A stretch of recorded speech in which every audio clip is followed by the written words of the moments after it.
Magandang umaga sa inyong lahat. Update on Maymay Entrata mga kaibigan ngayong umaga. Yes, Maymay Entrata, Donnie Pangilinan, Bel Mariano, Joshua Garcia, Yeng Constantino at marami pang iba ay laman po ng TV Patrol One More Time mga kaibigan kagabi.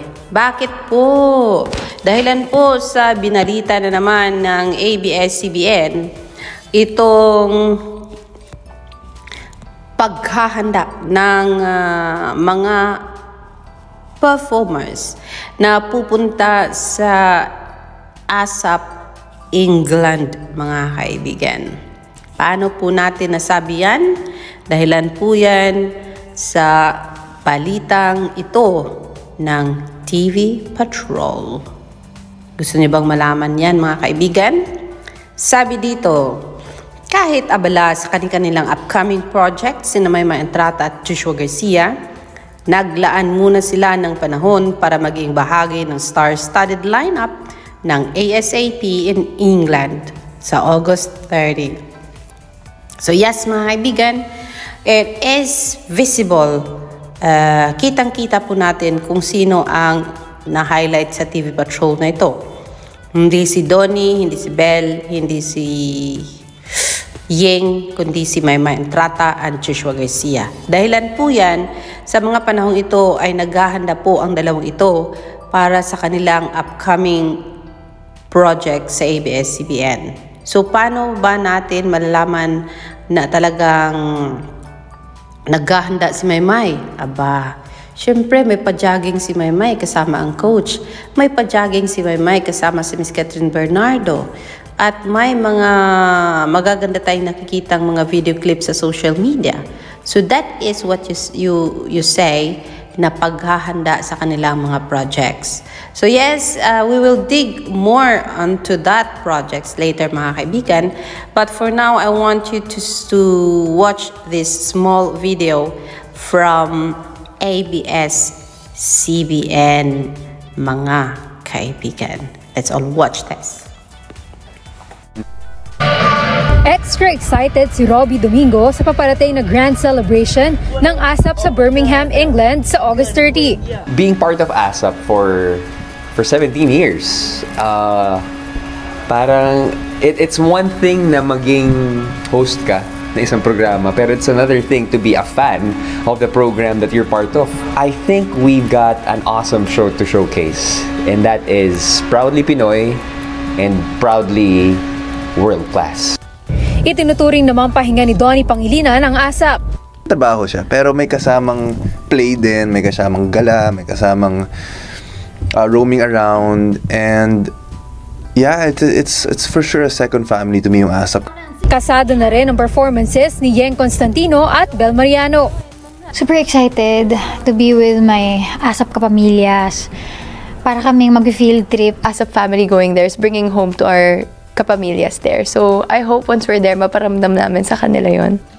Kahit busy sa kanilang production numbers sa ASAP in England, may kanya-kanyang pinagkakabalahan ng stars, tulad ni Maymay Entrata na babad sa action training para sa upcoming project.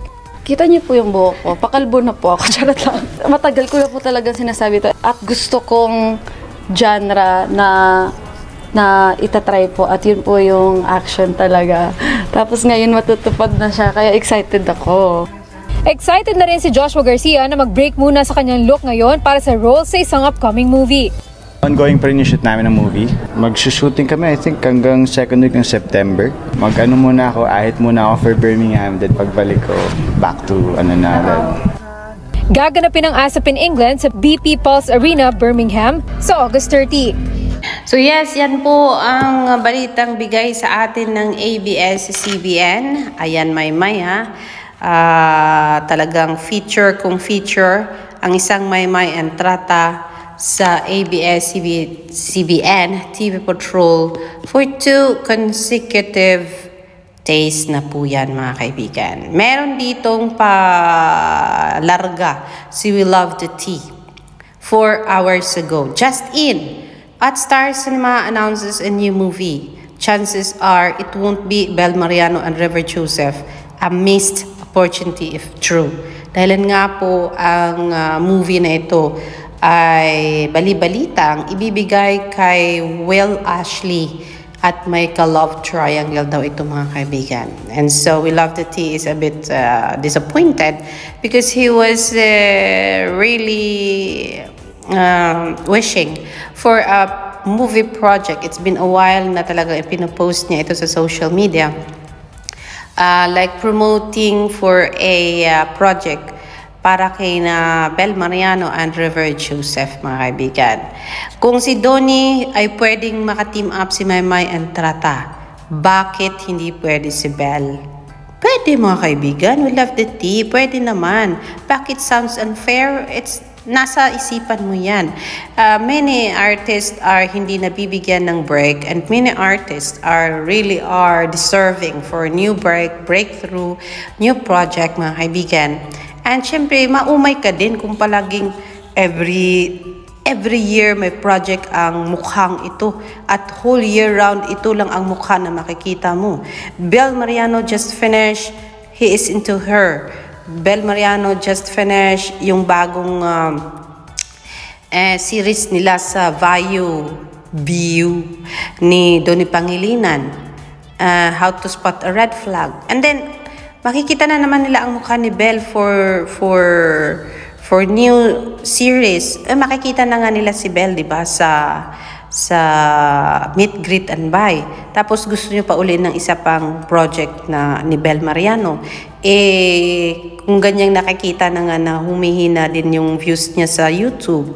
So, bigyan muna natin ng pagkakataon yung iba para malaman naman ng taong bayan na hindi lang si Bel ang artista ng ABS-CBN. O diba? Though she just penned down or kakapirma lang niya ng bagong kontrata, it's not about bashing, mga kaibigan. It's the reality of many Star Magic artists na talagang official na Star Magic artists na hindi nabibigyan ng mga proyekto.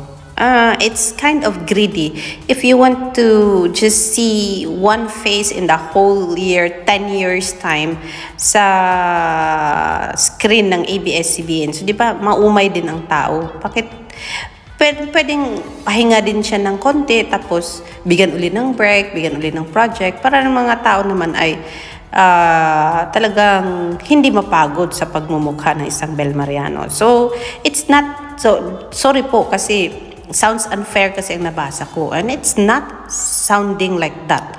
Kasi they are just sharing the project sa maraming artista na ang daming pumirma ng kontrata pero walang proyekto. So yes, walang ganon. We Love the Tea. I'm sorry na medyo may objection ako dun sa post mo. Though sometimes nakikita yung post mo na may bias talaga with Bel Mariano. Pero sometimes naman nakikita ko yung medyo nasa gitna mo ng mga post of which masaya ako. So, ayan, super featured ka ngayong umaga dito sa ating channel. Then is saying, super duper excited na kami for Roja, for Maymay and Trata. Do sabihin na siya po ay isang Mayward Flyers. Pero kagaya ng Bubblies na open-minded and mature enough na fangirling, they are willing to support yung individual project ni Maymay na Roja. Kasi naman si Edward, wala pa namang nakikitang project as of now. Just like sabi ko sa'yo, Bel Mariano, content creator or content creator bang tawag kay We Love the Tea? Probably. So, yeah, tignan mo, si Edward Barber ay wala rin pong project. So, dahil ayaw din po niya, diba? Pero yun nga ang sinasabi ko, let's just be happy. Hindi lang para sa paborito nating artista, kundi para din sa ibang artista na nagkakaroon ng project under ABS-CBN and Star Magic Philippines. Kasi nga po, alam naman natin na pag ABS-CBN talagang tinitignan at pinapanood yan ng mga masang Pilipino dahilan sa quality ng kanilang mga proyekto na mula noon at hanggang ngayon ay talagang maganda at may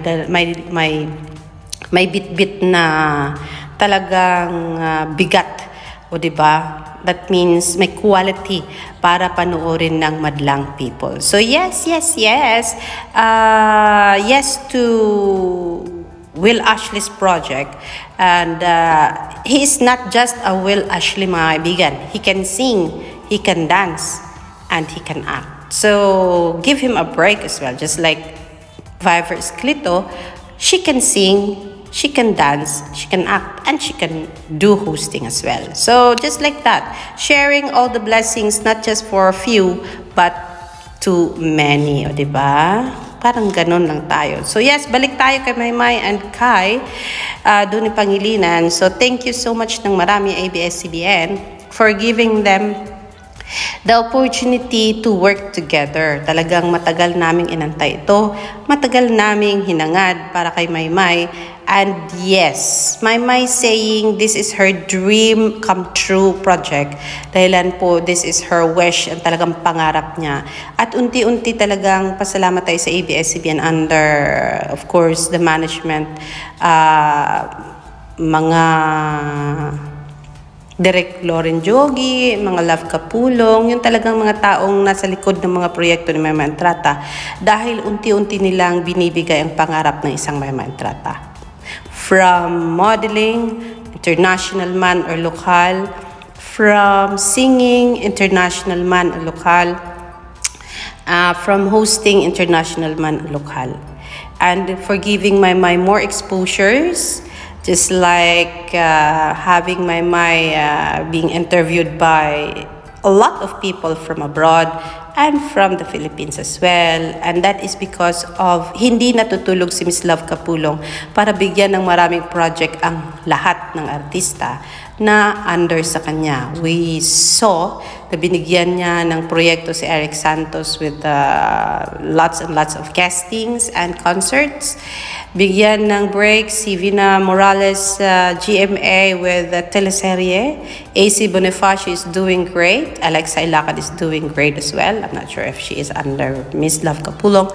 But yes, I'm just waiting for Edward Barber to shine on his own under Miss Love Kapulong. And I know he is now co-managed by Mr. Pangilinan, yung tatay ni Donnie.